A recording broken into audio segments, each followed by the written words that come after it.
Salve galera, professor Valci na área, trazendo aquela correção de atividades prometidas anteriormente, beleza? Então, esse vídeo vai direcionado aos alunos da segunda série da escola CEGB.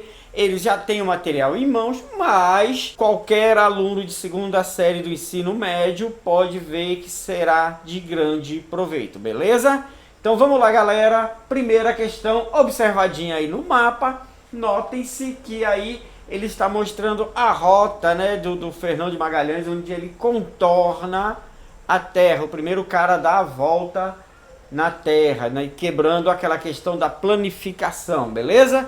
Vamos ver o que pede a questão. A representação cartográfica de Battista Agnesi, ele faz o quê? Revela a permanência das técnicas e sentidos simbólicos da cosmografia medieval que orientava os navegadores ibéricos na expansão ultramarina. Vejam que não é mais simbólico, é sim um mapa, já é uma representação já feita através de estudos, através de relatos, então não é mais uma simbologia, já é algo concreto. B. Estava vinculado aos dogmas cristãos e procurava conciliar o registro de Fernão de Magalhães com a perspectiva de terra plana, ainda presente entre letrados cristãos. Não.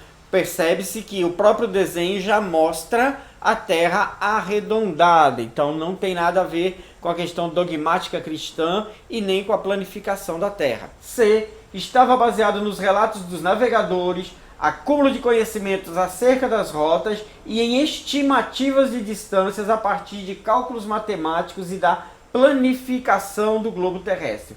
Vejam só, baseados em relatos de navegadores, conhecimentos de rotas e estimativas de distâncias, ou seja, esse mapa ele já foi construído de forma científica, usando fatos, usando relatos, não é algo simbólico, ou seja, provavelmente o nosso item é o C. Bora ver a questão dos outros. Item D, apresentava o Oceano Pacífico em suas reais dimensões, de acordo com o entendimento de Fernão de Magalhães e de Cristóvão Colombo, em desacordo com as perspectivas cristãs.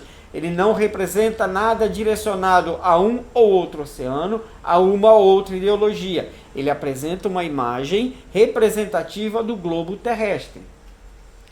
Estava assentada nos conhecimentos e detalhamentos geográficos bíblicos. Voltando na letra C, baseado nos relatos dos navegadores, ou seja, como comentei anteriormente, item correto C, ele já era algo concreto. Alguns historiadores dizem que o motivo do rei português não ter comprado a ideia de Colombo é porque o Portugal não concordava com a distância estipulada por Colombo em dar a volta à Terra. Segundo os matemáticos e navegadores portugueses, a distância colocada por Colombo era pelo menos 5 vezes menor do que a real. E, posteriormente, estudos mais avançados comprovaram que os estudiosos portugueses tinham quase que a real noção da distância da circunferência terrestre. Questão 2, PUC-Rio 2020. No século XV, navegadores portugueses, aventurando-se ao longo da costa da África, começaram a expandir os limites do mundo conhecido pelos europeus. Em breve, também o Oceano Atlântico, então considerado intransponível, seria desbravado, ensejando o encontro com um novo mundo. Então vamos aí. Sobre a expansão marítima europeia nos séculos XV e XVI, considere as afirmativas. As navegações portuguesas no litoral ocidental africano levaram ao estabelecimento de feitorias e ao início em pequena escala do tráfico de escravos africanos. Está correto? Sim, está correto. Eles começam a criar pequenas feitorias, começam a fazer acordos com os reis dos impérios africanos e eles começam já a levar os primeiros escravos, primeiramente para a Europa, depois trazendo para o famoso Novo Mundo, aqui para a América. Muitos se questionam do porquê não houve assim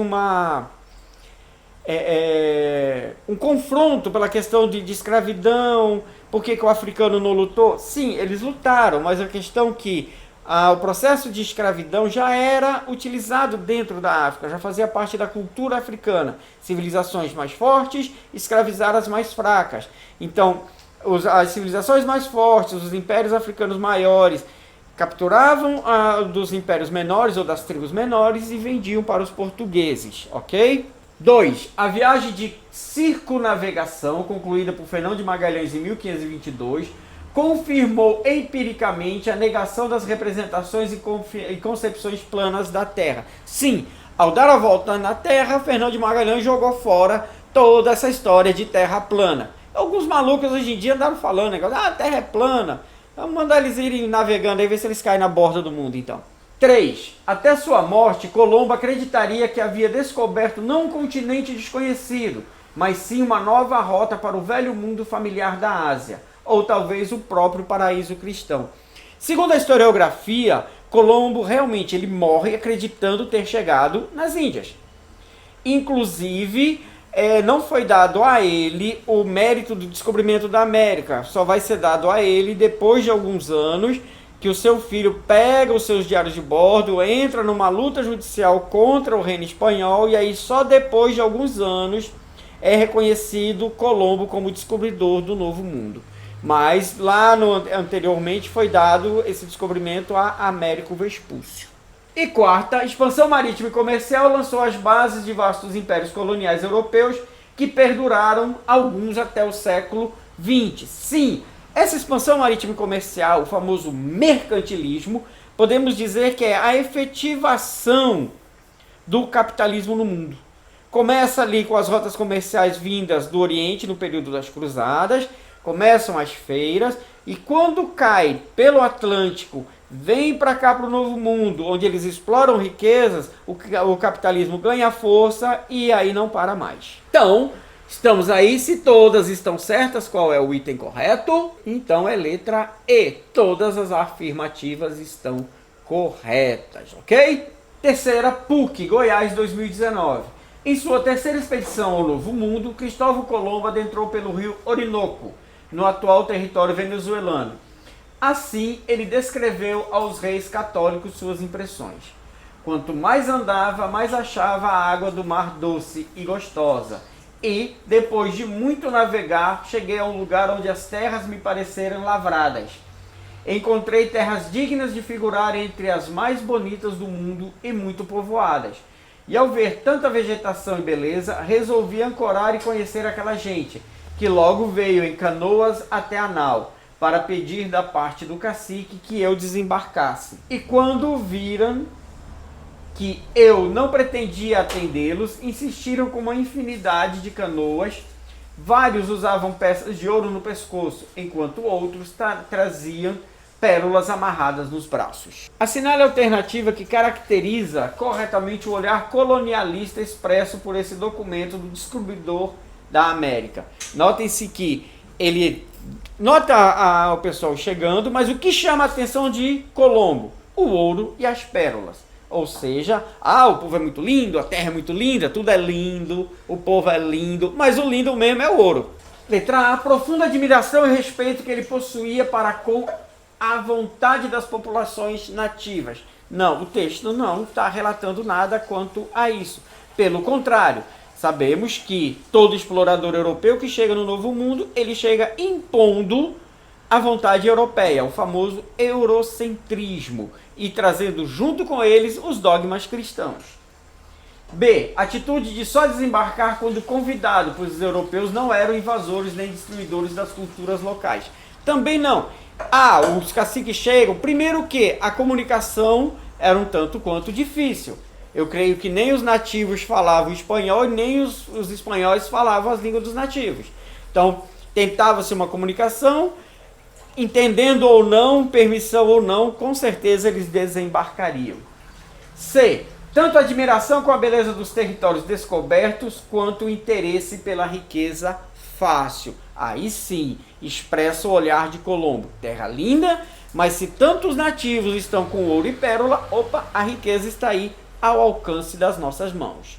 Então, o item que expressa o que está descrito no texto de Colombo é a admiração com a beleza do território e também o interesse que ele tem pela riqueza que ele vê e acha ser abundante. Vamos desconsiderar aqui curiosidade e interesse de tudo anotar, com pormenores, demonstrando interesse científico pelos modos de vida daquele povo. Mas, hein? Querendo saber como eles vivem? Não, querendo saber onde está o ouro, onde está a pérola, onde estão as riquezas. Fechou? Quarta questão. O PF 2019. No final do século XV, Espanha e Portugal foram os primeiros países europeus a promoverem a expansão marítima europeia, chamada também de as Grandes Navegações. As razões desse pioneirismo estão relacionadas, são vários os critérios que motivam ou que jogam Portugal e Espanha para as grandes navegações. Não é uma questão assim, vamos descobrir novos territórios. Não, a questão maior era a necessidade. Eles precisavam descobrir novas riquezas. Letra A. Enorme quantidade de capitais acumulados nesses dois países através do renascimento comercial do século XIV. Isso não é correto. Primeiro que as rotas comerciais elas eram muito restritas. Mar Mediterrâneo controlada por Gênova e Veneza. E as terrestres, em sua grande maioria, controlada pelos árabes. Se eles quisessem atravessar ali pelo Estreito de Gibraltar, atual Marrocos, subir o deserto, eles tinham que negociar com os árabes. Então eles não tinham esse acúmulo. E o fator deles buscarem novas rotas era justamente isso, a dificuldade de utilizar as rotas conhecidas. B. Processo de fortalecimento da burguesia comercial que estava ocupando o poder tanto na Espanha quanto em Portugal. De novo, a burguesia ela não estava ocupando o poder, pelo contrário, ela estava buscando o seu lugar junto aos reis. Eles detinham o dinheiro, mas eles não detinham a nobreza, o nascimento. Tanto que, principalmente o rei português, eles vão criar meios de tornar o burguês nobre. Como? A famosa nobreza togada. Sou burguês, tenho dinheiro, moedinhas de ouro e o rei me dá um título de nobreza. Barão Valci da Nova Brasília. Muitos desses nobres vão ser discriminados pelos nobres de nascimento, porém tem que ser aceitos, porque eles tinham o que a nobreza de nascimento não tinha. O faz-me rir. C. Desenvolvimento industrial dos dois países parou aí. Nesse período ainda não havia um grande desenvolvimento industrial, ainda eram as manufaturas. E sabemos que o desenvolvimento industrial ele vai ter o seu pontapé inicial na Inglaterra, ok? Espírito aventureiro de portugueses e espanhóis desenvolvidos durante a Guerra de Reconquista contra os mouros.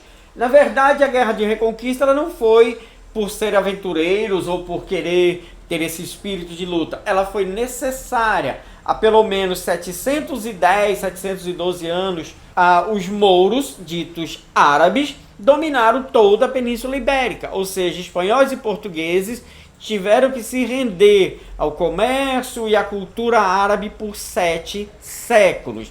Então, essa Guerra de Reconquista foi quando, principalmente, os dois reis espanhóis se juntaram e se uniram aos portugueses para expulsar os mouros da Península Ibérica. E por volta de 1472, alguma coisa assim, houve a última vitória, que foi a de Granada e a expulsão definitiva dos árabes da Península Ibérica, ok? Só que tem que se notar o seguinte: a presença árabe na Península Ibérica também vai ser muito importante para o desenvolvimento tecnológico português e espanhol. Muito da tecnologia usada nas navegações vem desse conhecimento matemático, esse conhecimento científico deixado pelos árabes. Letra E, centralização monárquica, e ao fato de a nobreza desses dois países estar fortalecida, ao contrário de outras nobrezas europeias, conseguindo assim financiar o projeto da expansão marítima. Em parte sim, podemos considerar essa questão certa. A monarquia espanhola e portuguesa estava fortalecida, sim. Por que ela estava fortalecida? Eles tinham acabado de vencer uma batalha contra um invasor. Então colocaram o invasor para fora, reassumiram o governo, ou seja, eles estavam com a moral lá em cima.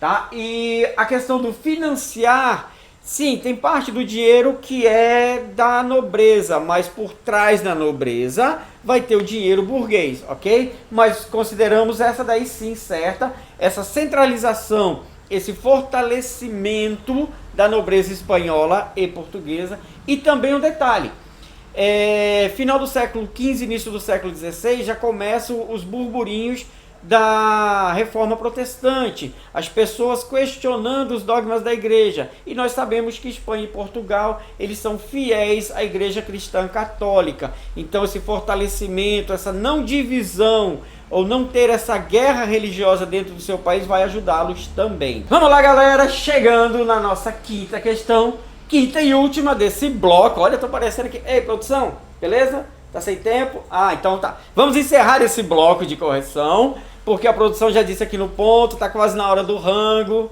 né? A produção já disse, ó, vamos parar, vamos almoçar. O câmera também já tá cansado aqui, jogado. Eita, essa produção. Então vamos lá. O novo obscurantismo, terraplanismo, negação das mudanças climáticas, movimentos antivacina, curandeirismo. Vivemos numa época tão propícia à ignorância. Revista super interessante, julho de 2019. A civilização ocidental entre os séculos XV e XVIII viveu dois movimentos culturais, a Renascença e o Iluminismo, que destituíram crendices, dogmatismos e práticas que aprisionavam o homem na ignorância. Sabemos que é o Renascimento.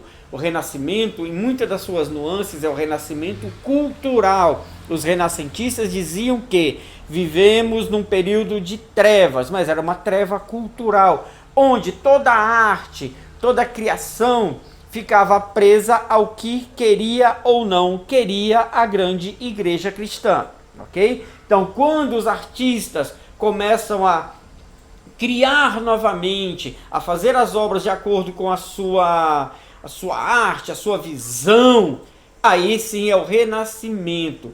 Porém, não se desacopla da igreja. Nós sabemos que as grandes obras renascentistas foram feitas dentro de igrejas, como os afrescos de Michelangelo na Capela Sistina, beleza? Qual é a diferença? A diferença é que agora o clero chega e diz, eu quero uma representação da criação do homem, que é o que tem lá na Capela Sistina. Beleza, aí Michelangelo que vai tirar das suas ideias como ele imagina que tenha sido. Então vai ser uma união do dinheiro cristão com a arte do pintor, ok? E o iluminismo, a questão de novas ideias. Vamos nos desprender dos dogmas cristãos. A questão da razão. Sou um ser humano, eu penso. Eu não tenho mais que viver à vontade de Deus. Não tenho que ficar parado esperando que as coisas aconteçam. Eu busco o meu caminho, eu corro atrás daquilo que eu acredito. Tá? Isso vai ser um choque muito grande, principalmente para o clero mais conservador, e vão ter muitos atritos nesse período aí, vão surgir muitos, vamos dizer assim, os bullyings da história, muitos bullies, muitas histórias do iluminismo. Aí é fácil você lembrar os Illuminatis, cientistas querendo destruir a igreja. Então várias questões vão surgir nesse embate científico e religioso. A respeito, leia as seguintes assertivas. Nicolau Copérnico, monge polonês, contestou a teoria do geocentrismo e substituiu esse modelo por outro, no qual o Sol era o centro. O físico Galileu Galilei defendeu a teoria de Copérnico através da observação sistemática dos fenômenos físicos. Esse fato é interessante. Copérnico ele cria toda uma teoria, onde ele diz que não é a Terra o centro, que o centro é o Sol, que tudo gira ao redor do Sol. E Galileu vai defender essa teoria. O interessante é que Galileu vai ser punido pela igreja e Copérnico não. Por que não? Porque ele morre antes do seu livro ser totalmente divulgado. Então ele deixa a ideia e morre. Galileu pega a ideia, divulga a ideia e ele é pego pelo Tribunal da Santa Inquisição. Aí ele é levado aos padres, onde ele nega, eu nego, toda a sua teoria. ou nega ou vai lá para aquela nossa querida e conhecida fogueira santa, onde queima-se esse corpo impuro para salvar a alma. Olha que lindo. Quer ir lá para a fogueira santa? Salvar a alma? Quero não. 2. Dom Quixote de La Mancha, obra de Cervantes, denota a despreocupação do autor com o absolutismo espanhol. Sim, se você vê, né, o Dom Quixote, ele é um cavaleiro meio doidão, que ataca moinhos, ele fica meio perdido no mundo. 3. O médico suíço, meu Deus, esse nome aí mesmo, ó, Theophrastus, bombásticos é esse nome. Von Hohenheim, podia ser Heineken, né, ia ficar mais legal. Hohenheim, no século XVI, elaborou a teoria dos medicamentos suscetíveis a ajudar o organismo a curar doenças. Ou seja, esse médico suíço, ele já vem quebrar de vez o tabu dogmático cristão. Ele vem criar os remédios. Esses remédios vêm de onde? Vêm das ervas. Aquelas mesmas ervas manipuladas pelas senhoras da época que eram consideradas bruxas. Então, naquele período medieval, o cara adoecia. Tu adoeceu? Chama quem? Chama o médico? Não, chama o padre. Aí o padre chega lá em frente à pessoa e... Aves de festa de Espírito Santo. Pronto. Se curou, vontade de Deus. Morreu, vontade de Deus. Quando se produzia algum remédio e dava para essas pessoas, e alguns membros da igreja descobria, essa pessoa era perseguida, tinha feito uma poção diabólica. Você não está curado, você está possuído.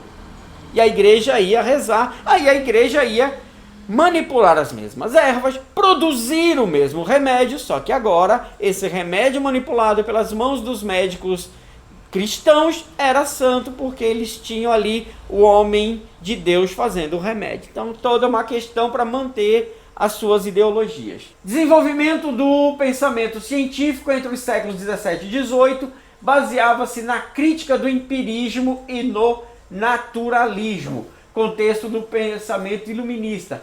Empirismo, né, o conhecimento empírico, aquilo que você adquire no seu dia a dia, a sua vivência, que nós sabemos que muitas coisas são muito valorosas desse conhecimento empírico. Às vezes nos livramos de muita confusão por acreditar nesse empirismo, né? Contexto do pensamento iluminista, quando os pensadores René Descartes e John Locke e Isaac Newton produziram uma verdadeira revolução científica. Então, 4 itens, o único item aí, gente, errado é o item 2. Dom Quixote de La Mancha, obra de Cervantes, denota a despreocupação do autor com o absolutismo espanhol. Não, ele relata apenas um cavaleiro romântico em busca da sua amada lutando contra monstros no seu caminho. Tudo para ele é monstro, tudo. O coitado do Sancho Panza é que sofre na unha dele. Então, vamos ver aqui qual é a correta. Letra C. Itens 1, 3, 4 e 5. Beleza, galera? Encerrando aqui esse módulo, a produção já chamou aqui no ponto. Ultrapassou um pouquinho, mas em breve estamos de volta com a segunda parte da nossa correção. Valeu!